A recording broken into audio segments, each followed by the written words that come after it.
that because I read an article not too long ago, just a couple days ago, about it was about positive reinforcement and rewards.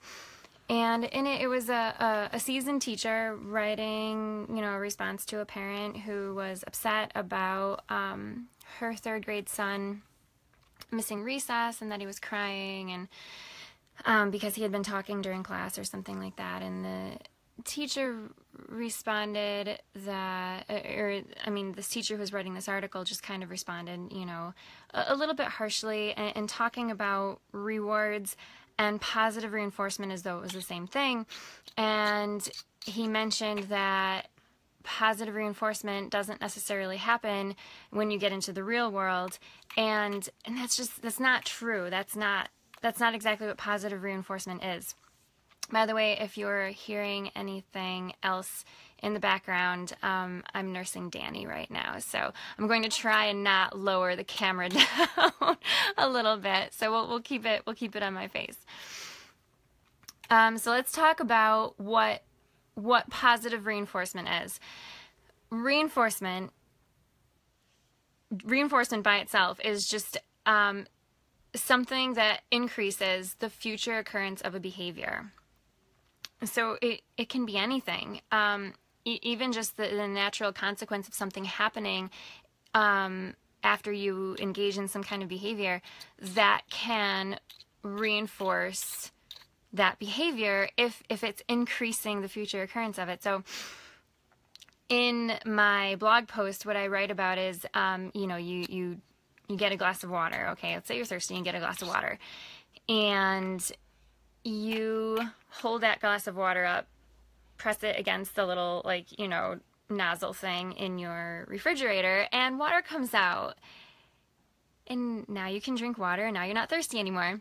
So the next time you're thirsty, or the next time you want water for something, you're going to, engage in that same behavior of getting your glass and pressing it against that button on the fridge. So the water coming out of the fridge reinforce your behavior of pressing that button. You are more likely to press that button in the future. So that behavior was positively reinforced by the addition of the water coming out. Okay. Having the term positive in front of reinforcement means that something was added, to increase the future occurrence of the behavior. This is not a reward necessarily. So sure, you can, call positive reinforcement rewards sometimes, but here's where the difference comes in. If you want a behavior to increase in your child, let's say you're trying to teach your child a new skill, maybe potty learning, and you've decided that the only way to motivate your child to use the potty or even go in the bathroom, and think about using the bathroom is by giving him an M&M, after he goes. You might say, okay, you're going to get an M&M after you sit on the potty. So your child goes in, sits on the potty, he gets an M&M, congratulations, that's excellent. And after he goes and sits on the potty a couple times and gets his M&M, now you know that he's learned to sit on the potty. That's great. So now you kind of up the ante a little bit and you say, okay, so when you go and sit in the potty, when you go pee, or number 2, whichever, then you'll get your M&M. Okay, so he no longer is getting an M&M if he just sits on the potty. Now something else has to happen. What you're doing is you're building, you're scaffolding on that skill, and you are this is the beginning of fading out of that reward or that reinforcement. Okay, after he's able to go to the bathroom, sit on the potty, do something a few times, then he gets in, and then you might say, okay, so now you know how to sit on the potty and you know how to, go a little bit. Now you're not going to get your M&M until you sit on the potty, go, and then get off the potty, wipe if you need to, and wash your hands. And then that's when he gets the M&M. By this point, he's probably not really even asking for the M&M, and you're probably not even really offering it. This is what fading out looks like when you're reinforcing, or you're trying to positively reinforce a skill. Okay, so the reinforcement is no longer necessarily the M&M. It's and the motivating is not really the M&M. It's a natural consequence of feeling that relief from using the bathroom and now having that skill.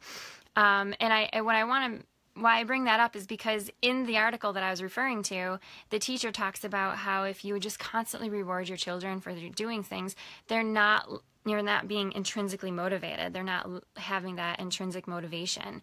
And if your child does not have that intrinsic motivation for doing things as they get older, then maybe you were doing something wrong. Maybe you were just rewarding your child for things, but that's not what positive reinforcement is.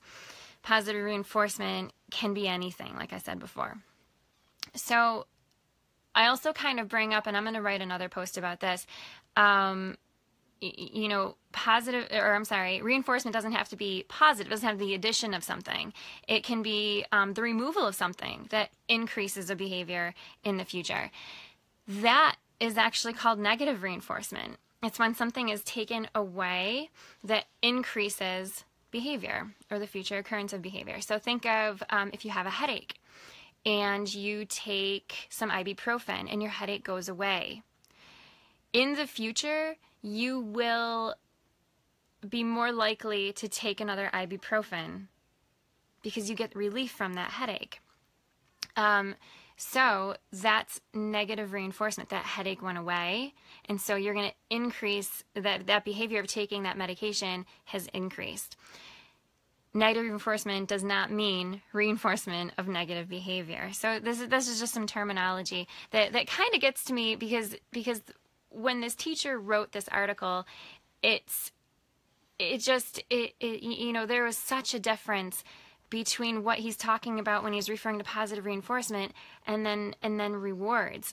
If you are trying to increase a behavior and you're trying to see an increased behavior in your child of something that you want to see, and you just keep giving something, whether it be praise or an M&M or something, but you're not really seeing an increase in that behavior, then whatever you're giving after that behavior is done, that's not reinforcing at all.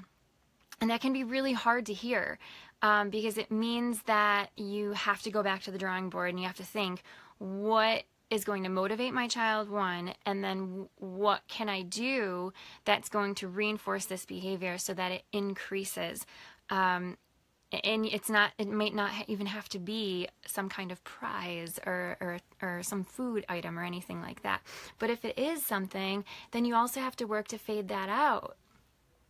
Because otherwise you can be stuck just giving, those food items all the time. And then if you just decide like, oh, I'm stopping, when you stop, that can create some issues.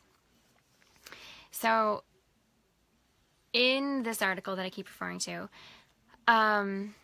there's also an argument that this teacher mentions about this, just a story about this elderly gentleman who, he was annoyed that children were walking through his yard, or these teenagers were walking through his yard. And so he decided to give them all money every time they walked through his yard. And he did that for a little while. And then one day he just stopped. And according to this story, the kids got so annoyed that they were no longer getting paid to do this, and so they just stopped walking through his yard. And so this is the example that's used about how positive reinforcement doesn't help create that intrinsic motivation. But what's actually going on in this story is, so the guy starts to add in, these kids were already engaging in this behavior. They didn't have to be, reinforced to do it. But the gentleman started adding in this thing, this money. So then they wanted to be walking through the yard because they were getting money. They were being reinforced. When it just stopped abruptly, that's called extinction. That's the absence of reinforcement. And so, yeah, the kids wouldn't then keep walking through because it's not that they got mad, it's that behavior that was being reinforced was suddenly not being reinforced just abruptly, and so the behavior then decreased. This isn't an example of intrinsic motivation, it's an example of extinction, and the gentleman wanted to decrease the behavior anyways, and so what he did worked. So it was just such a weird example in the article, and I just wanted to talk about it because it was kind of bugging me for the last few days. Go to the website, it's gentleparentinginstitute.com, and read the blog on that page, and let me know what you think. All right, have a good night, everybody. Bye.